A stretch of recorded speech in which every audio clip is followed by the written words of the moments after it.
is 5/5/25. I didn't even realize that that was the date until I just said it. And I wanted to hop on here really, really quickly to talk about some tips, some communication tips for relationships. So get a little pen, get a little pad. We're just going to go through some quick tips, okay? You know what? I never said my name. My name is Danielle Downing Hadley. I am a licensed professional. I had a clinician, and I've been doing this for about, I don't want to say how long I've been doing this, a long time. Over 10 years I've been doing this, over 10 years. So these are some things that I have garnered, gathered, accumulated over my time doing therapy with individuals and also couples, and also groups of people. So these are 10 communication tips that you can use in almost any relationship. Okay, so number one, communication is more than words, it's safety. So remember that when you are communicating with people, it's not just about the words that are coming out of your mouth. It is more about how the person feels in that environment. Is it safe? Is it comfortable? Do they feel heard when they talk to you? So it is more about just saying the words. Healthy communication creates a space and holds a space or an environment where both people feel as though their voice is being heard, and it's not only being heard, is being received and being reciprocated. Everybody knows that they have had a conversation with someone and it feels like you're listening, but you're not really making this a safe conversation. You are waiting to respond, not waiting to hear what I have to say, and not really intaking the things that I would normally be taking in. Like, you're not really listening. You're just standing here appearing to listen. And so that does not create safety. I'll also say that if you have had previous conversations with the individual and it felt to you as though they were adversarial conversations, or they used your words against you, making you feel unsafe, you are much less likely to engage with them in honest conversation there after that point. Okay, so you want to remind yourself when you are having conversation, communication, that it is more than just the words you say.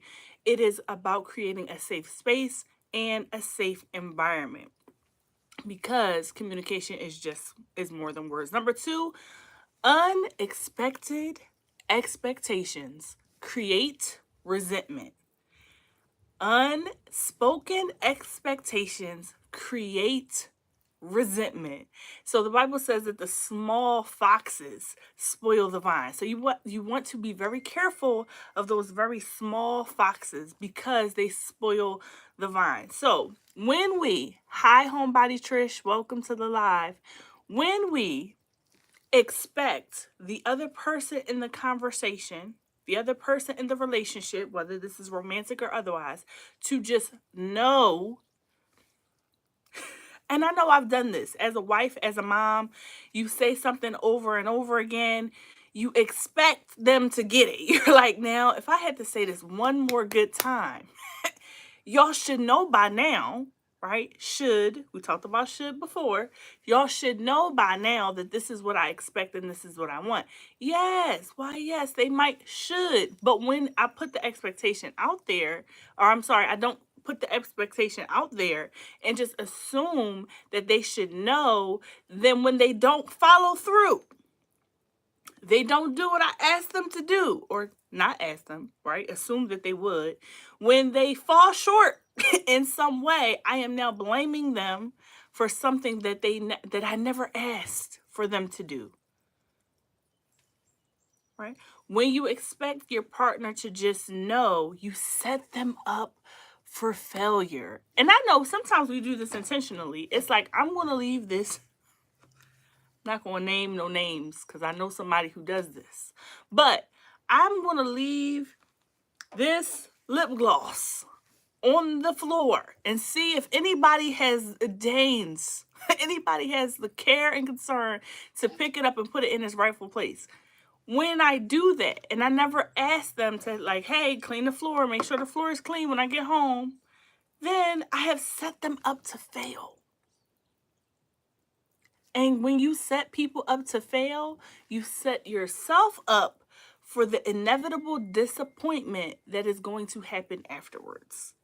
So remember that loving communication expresses fully, and that includes expressing one's needs and expectations before you become frustrated. This happens a lot of times in even large environments, things like ministry, things like jobs. Have you ever been at your job? Okay. And your higher up, unless you're your boss, but your higher up, and this can even happen with a customer, higher up says, hey, I want X, Y, and Z done. And you do X, Y, and Z. But somewhere in their mind, they were like, but you didn't do Q. I didn't do Q because you didn't ask me to do Q.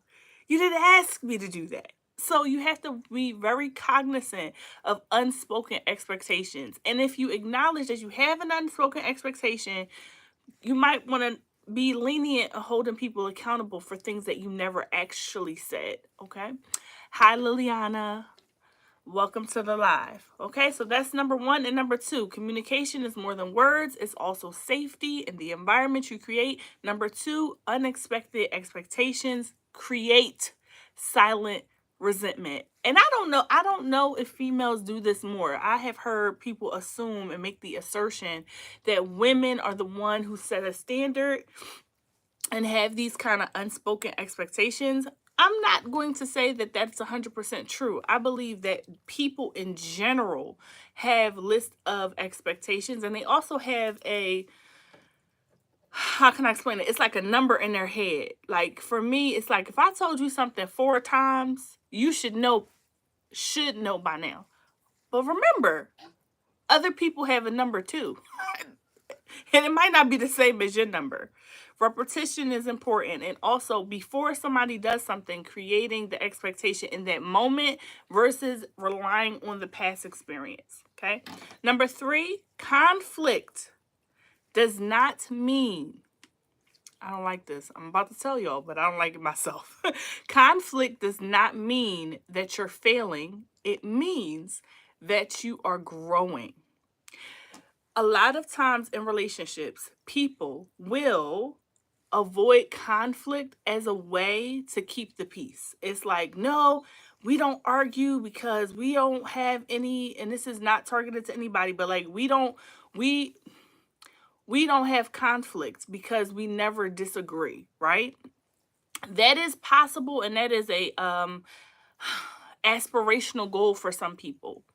But again, defining conflict as something that is not healthy can be problematic, because if I am expressing the fullness of myself, if I am expressing my likes, my dislikes, my annoyances, all of those things, it is virtually impossible never to come up to a point in time where me and my partner, me and my child, me and my employer have a difference of opinion. Let's put it that way. We're not going to say argument, we're not going to say fight, we're not going to say disagreement. We're going to say variance of opinion. So if that happens, the growth is to be able to encounter that variance of opinion and be able to work through it. See, avoidance is never going to create the environment in which you can test your theory, right?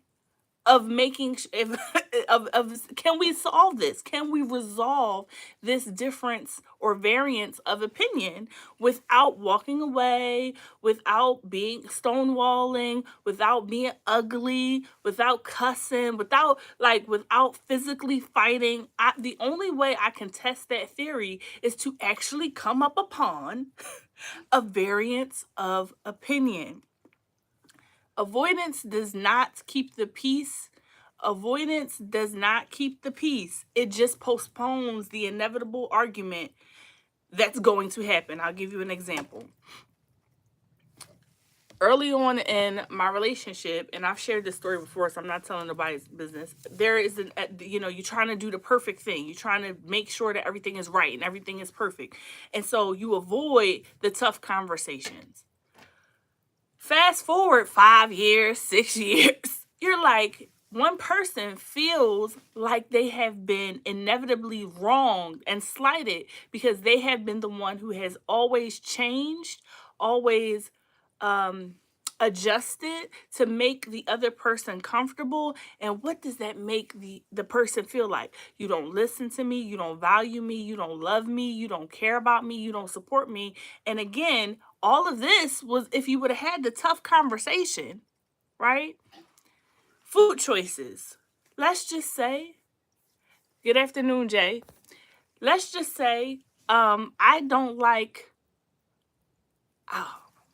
mayonnaise. I loathe mayonnaise. But my partner loves mayonnaise. It's like their favorite thing. They put on sandwiches. They got the potato salad. They got the pasta salad. They got everything that got mayonnaise. That's their wheelhouse. They love it. I loathe it. I hate it. It's like the bane of my existence. But I never tell my partner. I just, make my sandwiches without mayonnaise. I don't eat the potato salad. I don't eat the macaroni salad. I don't say anything. I'm avoiding it. And all of a sudden, they're making me sandwich and they put mayonnaise on it. How can I be upset? I never said anything anyway. All I'll say is, how much easier would it have been to say in the beginning of the relationship, hey, these are my food preferences. I don't like this. Even though you love it 110%, let's let that be your thing. And this can be my thing, okay? So conflict doesn't mean you're failing. It means you're growing. When you can actively, consistently, over time, have a variance of opinion and work through that, that is golden. That is where we want to be in our relationship. That is aspirational for some, but that is where we want to be. We do not have to agree 110%. Matter of fact, it would be so boring if we did. If we never had any variance, if we never had conflict, I'm like, who wants that? That would be so... Anyway, that's my stuff, not y'all's. That would be so boring. I don't want somebody to agree with me 100% of the time. I kind of want that mental exercise of being able to defend a point. I also don't want to have to fight all the time. So being able to work that out is important, okay? Welcome to all the new people in the chat. I seen Kiss from Jay come in. Welcome, Jay. Number 4, listening is an act of love, not just a skill. Okay, so many of us, we listen to reply, not to understand. We listen to reply, not to understand, especially if that first step, like that first tip of creating a safe space, if we haven't done that, then all I am doing in a conflict situation is listening to get my point across. That is it. I could also be listening for anytime I can do the I got you moment, anytime I can do a low blow, anytime I can just, get on you and rain fire from heaven from a bad decision or a previous conflict that we have. If I don't create a safe space, then that is inevitably what's going to happen. And I have to remind myself that listening is an act of love. Sometimes in the moment, we might not want to listen to the other side of the story. Sometimes we just want to get our point across. And in those moments, we have to decide as an act of love. Okay, and the reason why I'm chuckling is because sometimes I'm envisioning myself having these conversations where it's like, I don't want to hear none of that. I just want to get my point across. But we have to decide in that moment, do I want to win this argument or do I want a healthy relationship? Do I want to crush my opponent or do I want loving partnership? We have to get to the point where we learn how to actively listen, whether we feel like it or not. Welcome, Elevated Mindset. Elevated been in and out. I don't know if he's still here, but welcome to the chat. All right. So listening is an act of love, not just a skill. And any act of love requires a deliberate, intentional decision. I have to decide to do that. It is not intuitive. Pause, right? I don't know. And this is a literal pause, like pause for what I was saying, not the other pause. I don't know where we get the idea that love and relationships are intuitive. I don't know where we get the idea that all of a sudden we're supposed to know how to do this. Oftentimes it takes a lot of trial, error, frustration, learning of skills, reworking some things, retracting some things, probably because we learned from people who had not mastered the skills. I don't know about anybody in the chat, but to say my growing up environment was perfect would not be a good depiction. Everybody did their best. Love them to life. But was it perfect? No, not by any means. I still stand back and be like, oh, this is a bad communication triangle we have in my nuclear family. So I would impress upon you not to be too harsh on yourself, thinking that you're supposed to just know how to do this. No, oftentimes it's the exact opposite of what we feel like we should do is the thing that we're supposed to do, right? Because we're justified. Sometimes I'm justified in my anger. I have every right to slam the door and never talk to you again. But to be in relationship with somebody requires forgiveness. It requires sitting in places of discomfort. It requires reconciliation when people don't deserve it. Restoration when I would rather just blow it all up. Okay? Sorry for my tangent, but that just came to me. Number 5. Tone and timing matter just as much as the truth. And we live in a society, we live in a world, we live in an environment where people are like, well, I'm just telling the truth. I hear you. I feel you. I feel that I'm just telling the truth. And that's honest. That's absolutely honest.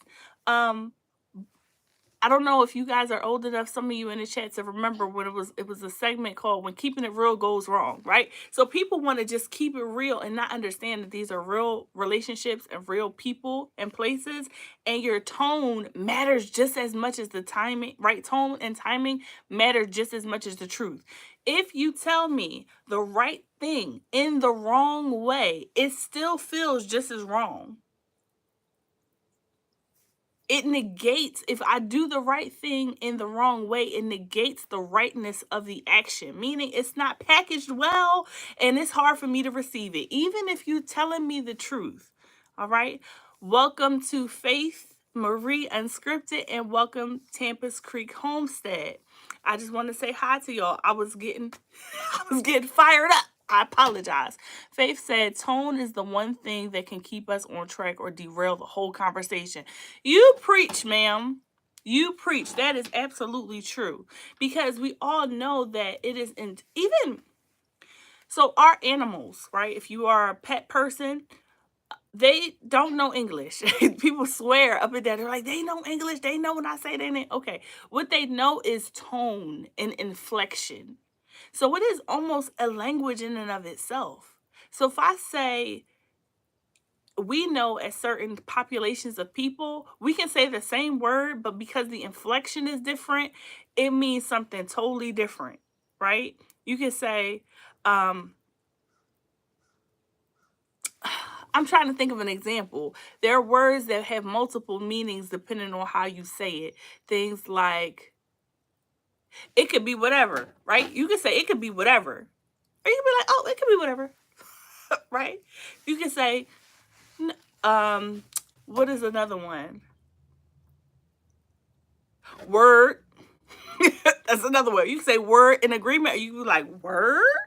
Word? Like, we about to have a fight. Inflection, tone, that all plays a part in your reception. So if I am telling you something in a loving, gentle, kind, compassionate way that is a hard truth, it is so much easier to receive than if I'm shaking my head, rolling my neck, and using aggressive hand gestures. So remember that you can be 100% right and still communicate in a way that's 100% damaging. The scripture said a gentle answer turns away wrath. Okay, so we want to, as much as we can, where we are trying to cultivate when we are trying to cultivate effective positive communication, to package it in such a way that even if I am telling you a hard truth, you are able to receive it. You are able to receive it. Now, we can only control so much, because if somebody wants to be offended, if they've decided to be offended, if they've decided to be injured, they're going to be, no matter how beautiful the bow and the things are, but we can help, we can help. All right. Number 6, avoiding, I don't like this one either. Avoiding hard conversations is emotional withholding. Okay.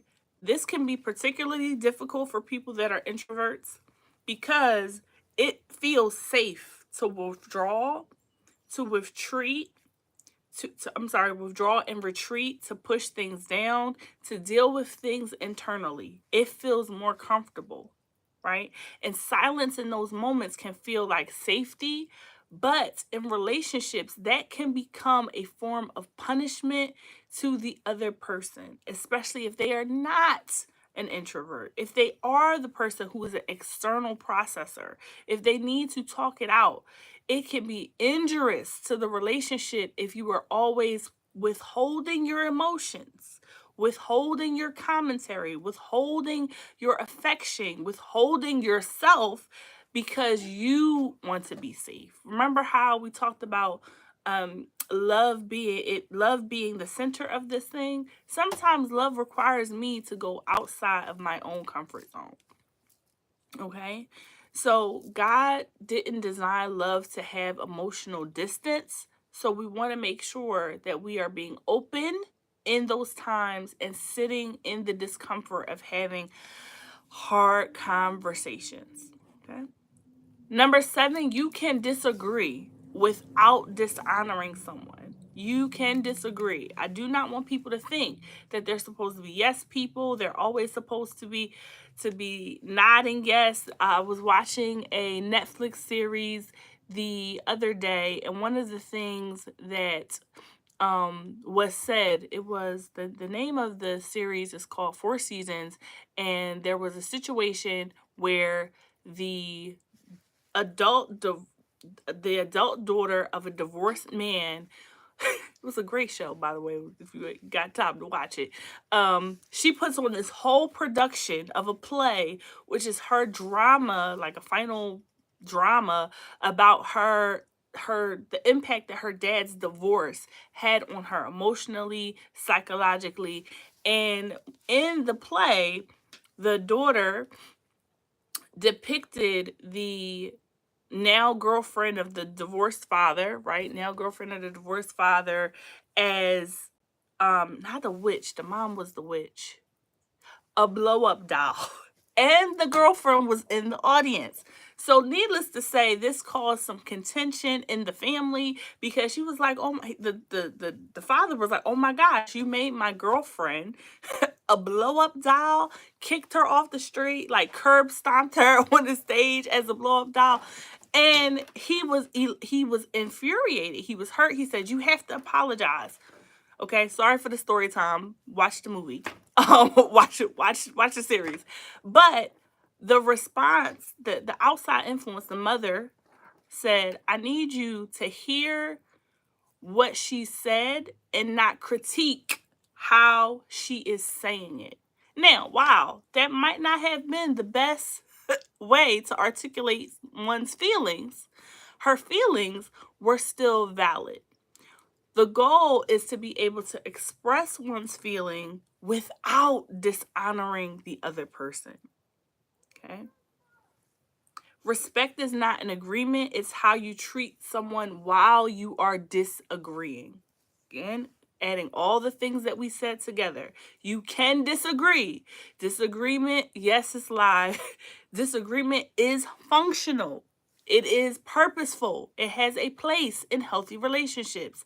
You can disagree without dishonoring the other person. You can hold respect without respect and disagreement can coincide in the same space and time.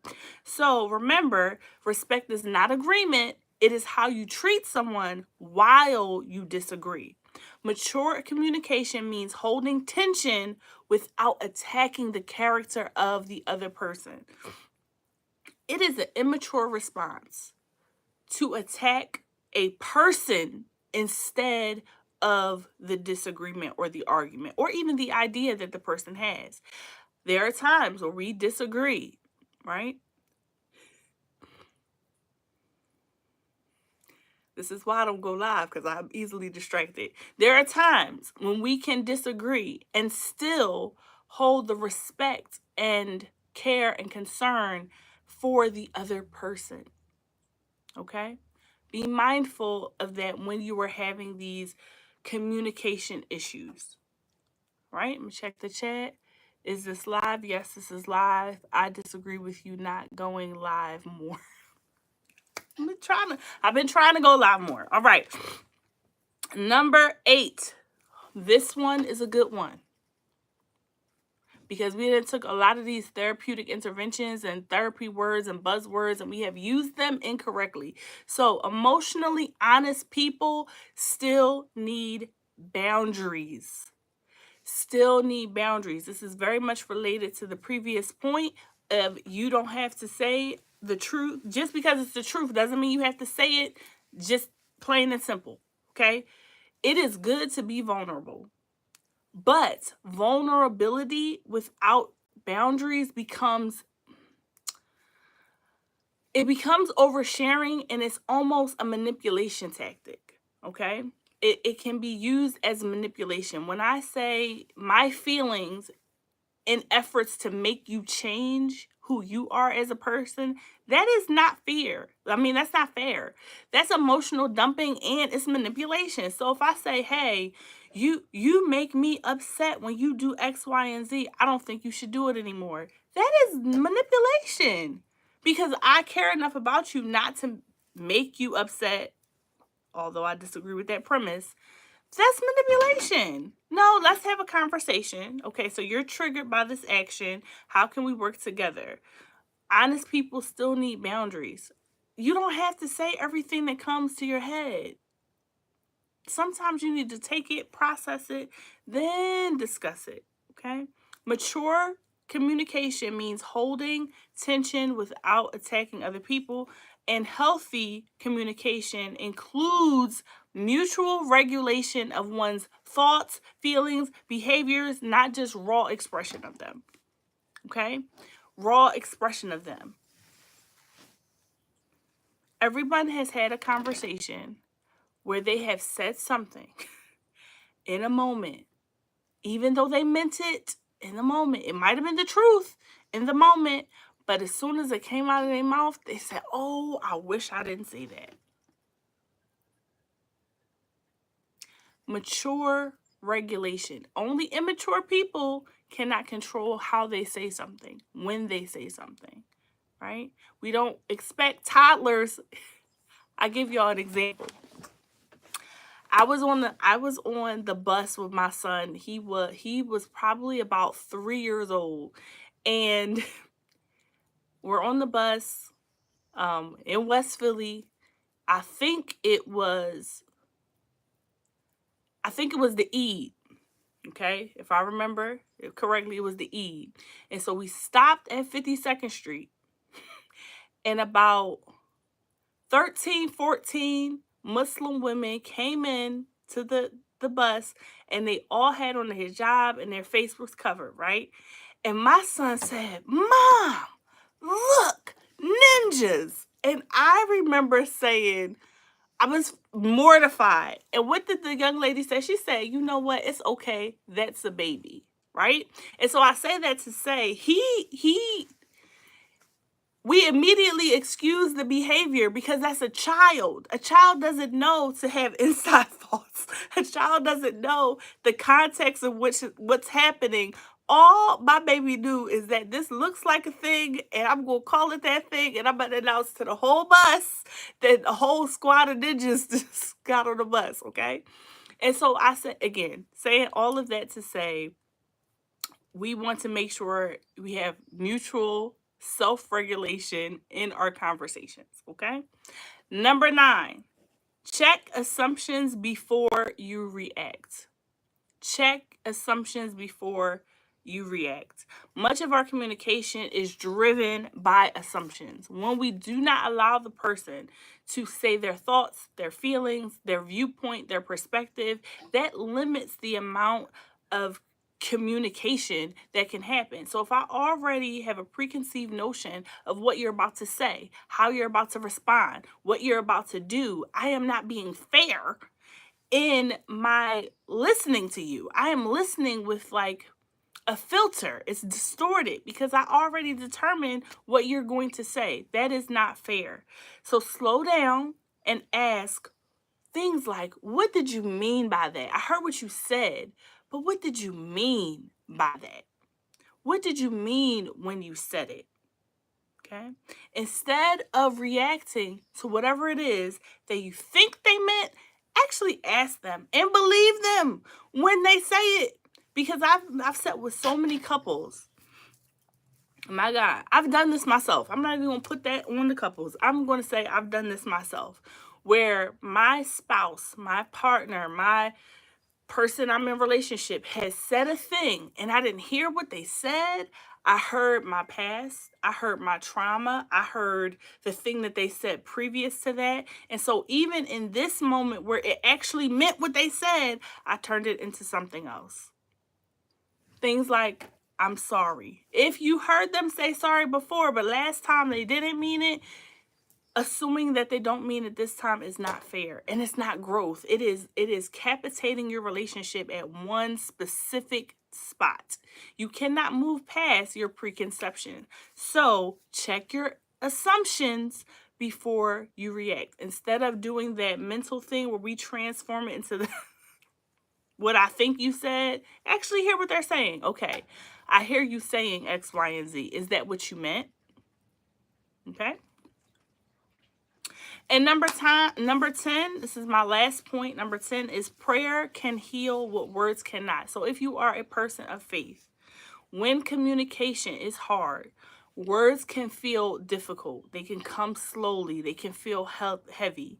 Remember that if you are a person of faith, and this is the thing, this is the standard you live your life by, invite God into those conversations, the difficult ones, the hard ones, the ones that make you cry, the ones that make you cringe to think about having a conversation. Invite God into those difficult conversations. And it can help you because prayer invites the Holy Spirit in to conversations where wounds are deeper than any language. So those are my 10 tips. I'm going to run through them again. I'm going to then check the chat to make sure there weren't any questions, comments, concerns, issues, or tissues. Number 1, communication is more than words. It's safety. So be mindful to create a safe space when you are having difficult conversations. Number 2, unspoken expectations can create silent resentments. So ask for what you want. Ask for what you desire. Ask and tell them what you expect. Okay. Number 3, conflict does not mean that you're failing. It means you're growing. So in order to grow past disagreements, we have to have them. we have to have those differences of opinion because I think words are important. And so often we'll say, well, we don't fight, we don't fuss, we don't argue, we don't fight, we don't physically have violence in our home. All great, but sometimes we can have variance in opinion, and we need to have the ability to discuss them. Number 4, listening is an act of love, not just a skill. There's a decision that needs to be made when we are having these conversations to see through a lens of love, to see through a lens of cohesion, fellowship, desire to communicate with this person. So even if I don't like what you're saying in the moment, I remember that I love you and I want to have a relationship with you. So listening is an act of love, not just the skill or the routine or the rote mechanics of listening. Number 5, tone and timing. My God, today, tone and timing matter just as much as the truth. Tone and timing matter just as much as the truth. So sometimes you have to take a step back, okay? Not react in the moment, because if I react in the moment, my tone might come out, my neck might roll. So if I need to tell you a truth, a hard truth, let me go ahead and look at the timing. Look at how I'm saying it, not just what I'm saying. Number 6, avoiding hard conversations is emotional withholding. Okay. Avoiding hard conversation is emotional withholding. So sometimes if I have a series of events where I am not having a hard conversation, I am withholding a part of myself, my ideas, my feelings, the way that I function, my habits, my desires, right? That is drawing away from the person, and in relationships we want to draw ourselves nearer to the person at the proper time. Number 7, you can disagree without dishonoring. So being mindful of our communication, making sure that we are gracious, that we are loving, that we are kind, that we, as best as we can, be gracious, loving, and kind. Number 8, emotionally honest people still need boundaries. So you don't want to overshare, emotional dump, or manipulate people by explaining your feelings. We do not want to weaponize our feelings, okay? We don't want to weaponize our feelings. I feel this and therefore you must. No, that's not fair, because I might feel something completely different. And so who's in that situation, whose feelings trump who? It becomes a never ending battle of whose feelings are more important. So we want to make sure that you keep your internal data for what you need to have it for, and utilize it accordingly to help your partner understand you, but not to manipulate their behavior. Number 9, check assumptions before you react. Okay, much of our communication is driven by assumptions. So you want to make sure. I'm trying to start saying want to instead of wanna. It's just my Philly. It's just my Philadelphia coming out. Okay, so check your assumptions. Go in as much as you can to these conversations with a blank slate. And if you can't, if you're bringing stuff with you, ask the question: this is what I hear you saying. Is this what you mean? This is what I'm hearing. This is what I'm understanding. Is this correct? Those simple things can help streamline your communication, right? And number 10, prayer can heal what words cannot. If you're a person of faith, this is the way you operate your life. You have to really operate your life like that. It is not for form or fashion. It is a real life way to guide you through your life. So you don't want to say one thing and do another. So if you're having difficult conversations, if you're having a hard time, prayer can help if you are a person of faith. Okay, so those are my 10 points. I thank everybody who has joined me in the chat. I don't see any new commentary, any questions, concerns, issues, or tissues. If not, I will go ahead and end the live. I also want to say there are a number of videos I have online already about communication, about how to have effective communication. Please, please, please, please, please, if you have the time, go out and check some of those videos. Thank you so much, Faith. I appreciate the positive feedback. I definitely appreciate everybody for stopping in. If you can, if you have the time, leave a comment after the live is over for the algorithm. I'm like, we the almighty algorithm. I hear that helps, but if not, and if possible, share this with someone. That you think it might help. You guys have a blessed, amazing rest of your afternoon. I will be trying to go live more consistently. I warned people earlier, it's going to be a restream at some point in the next day and a half because I have to go into the office. I'll try to give y'all, I might post it on my community tab. Ooh. Homebody Trish, sometimes they don't listen to the one they in relationship with. They listen to the others. But I am a woman, so it depends. Some men don't listen to women. But that's another topic for another time, child. That's another topic for another time. But I might post it on my community tab so that y'all know. That it is going to be a restream, because while some of my consistent subscribers, the people I see all the time, us, right? They don't like the live stream, but I've gotten very positive feedback from other folks. So thank you. I'm sharing for the almighty algorithm. Thank you. I'm going live next for my therapy session. Okay, so I will see you guys all in the YouTube streets again. Thank you so much for joining. Y'all have a blessed rest of your day, and I'll see you guys on the next video.